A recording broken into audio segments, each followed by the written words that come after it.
Hey y'all, it's Amanda. Welcome back. Last weekend, we had the Oceania International Championships for VGC, so let's take a look at some interesting developments in the meta by analyzing the differences between the most used Pokemon in Orlando Regionals and OCIC. So first up, we have to look at a couple of well-known duos in VGC. We have Indeedee and Armarouge and Dondozo and Tatsugiri. So while Indeedee and Armarouge were popular enough to put both Pokemon in the top 12 at Orlando, neither of those two Pokemon were in the top 12 at OCIC, and instead, Dondozo and Tatsugiri took their place in the top 12 at OCIC.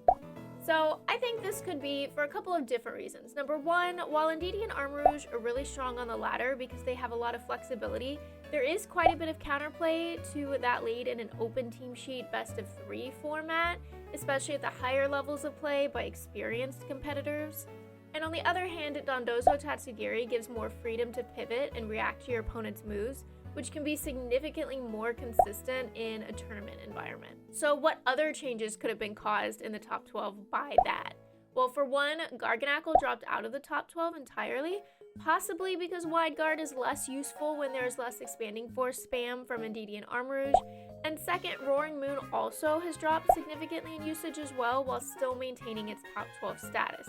That could possibly be because fewer Psychic types makes Dark types way less valuable, especially with the prevalence of Fluttermane in the top 12 as well. But also partly because Talonflame jumped into the top 12 for OCIC. So Talonflame is a faster Tailwind setter than Roaring Moon because its Gale Wings ability gives its flying type moves priority.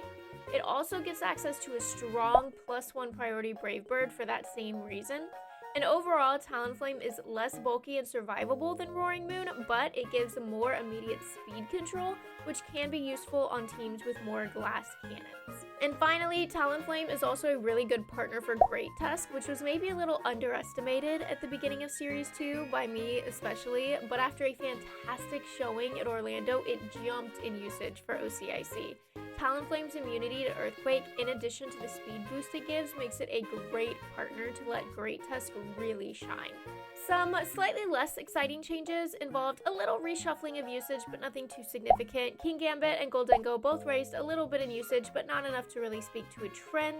And finally, Amoonguss did drop quite a bit in usage, likely due to the prevalence of mons like Arcanine, but also Grass Terra types. Grass Terra types are super popular right now as a defensive type, but also to give immunity to Amoonguss's powder-based moves like Spore and Rage Powder. Pokemon like Iron Hands, Arcanine, and Dondozo in particular have been running Grass Terra types, which leaves Amoonguss with little utility in matchups like that. However, do keep in mind that Amoonguss was on the winning team in both Orlando and OCIC, so we could expect Amoonguss to start ticking back up in usage once people realize that it really still does have a very powerful spot in the meta right now. So what does this mean for you? It means that when you're building your teams for Series 2, make sure that you at least have a counter or a plan for how to deal with each of these 12 Pokemon. You will for sure see these mons often, so you don't want to be surprised at team preview. Decide ahead of time what's the best way to deal with them with the tools that you have available to you on your team. And if you don't have any good tools for these mons on your team, definitely consider making some adjustments to better help you deal with them. So as always, please leave a comment down below to tell me what you think I've gotten wrong, right, or any other thoughts you may have. And don't forget to like this video and subscribe to the channel to see more like it. I'll see y'all later. Bye!